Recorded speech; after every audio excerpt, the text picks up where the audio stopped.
Imana yakuye Yeremiya mu ibohero ikugenderere kuri uyu munsi. Ndagusengeye ubwira kandi Imana ni Imana ibera hose icarimwe. Umutima uyizeye wiciriye bugufi, ufise kw'icizere, ugororotse kandi utunganye, iragendana nawe no matter what.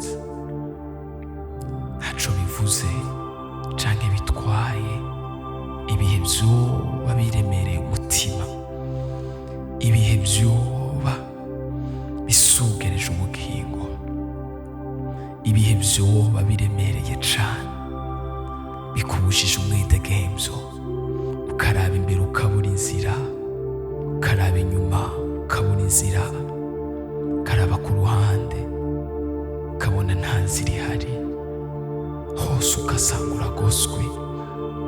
Ariko Imana ishobora kukugenderera mu gihe ata muntu n'umwe ashobora kukugenderera, mu gihe amajwi yose yitandukanyije nawe, mu gihe ubuzima bwose bwabaye kure yawe. Imana ishoboye kurambura ukuboko kwayo kukagusanga, ukavuga ni ntaho uri mu bisanze vyawe vy'amaraso, naho uri mu ivata ryawe. Ndavuze ngo baho, ndavuze ngo baho, ndavuze ngo baho, baho, baho naho Satani atifuza kubaho, baho naho abaronzi batifuza kubaho, baho naho ibihurimwo bitoroheye umutima wawe, baho naho ingwara zitifuza kubaho, baho naho hariho benshi batifuza kubaho, baho naho hariho byinshi bitifuza kubaho. God is able. Imana irakomeye kandi Imana irashoboye. Nta kintu na kimwe kiri hejuru ubushobozi bwawe. Imana irashoboye gukora ibiruta cane n'ibirengeye cane uko ushobora kwiyumvira n'uko ushobora kwibaza. God is able to find you at the point of your need. Imana irashoboye kukugenderera, Imana irashoboye kugusanga.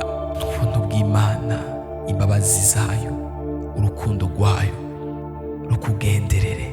Marayika w'Imana amanukana inkomezi nyinshi, arokora ubuzima bwawe, aburinde kugwa muri gehinomu.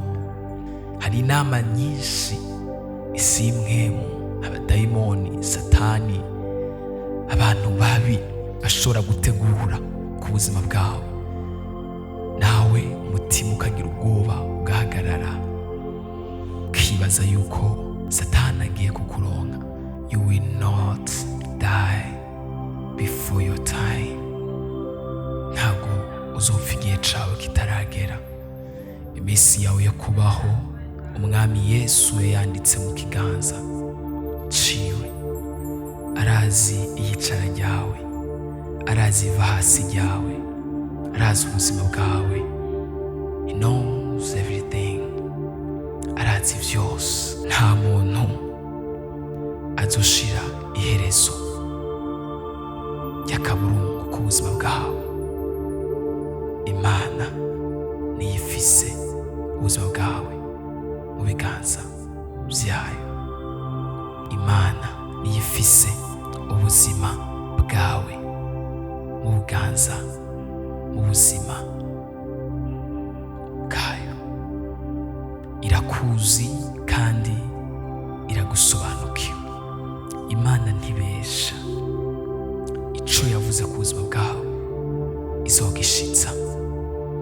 Naho imyaka yoba myinshi, naho amasezerano yofata igihe kinini, naho umutima woremerwa cane, naho igeragezwa ryotwara igihe kinini, cuzi ico ni kimwe: Imana izobishitsa kandi izoshira kw'iherezo igeragezwa ryose. Imana iratandukanye cane n'abantu.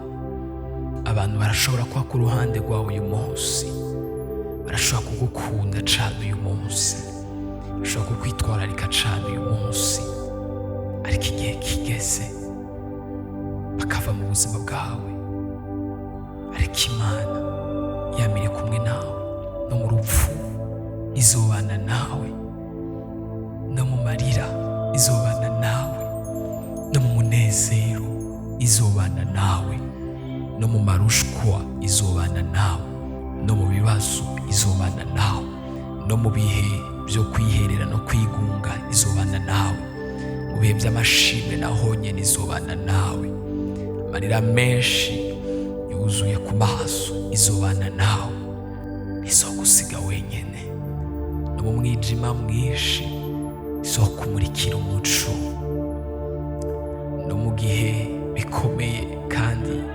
bihambaye izomanuka nk'Imana ikubera Imana, kubera ko Imana ni Imana nyene. Reka Imana ikube hafi, reka Imana ikugwanirire, reka Imana ikubere inshuti, ikubera umubyeyi, ikubera ivyizigiro, Imana ikubera amahoro, Imana yumve gusenga kwawe, Imana ikugirire neza, Imana ikugwanirire,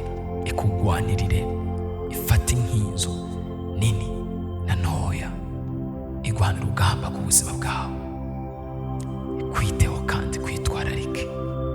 Ubuntu bw'Imana n'amahoro ya Kristo bibe kuri wewe in the name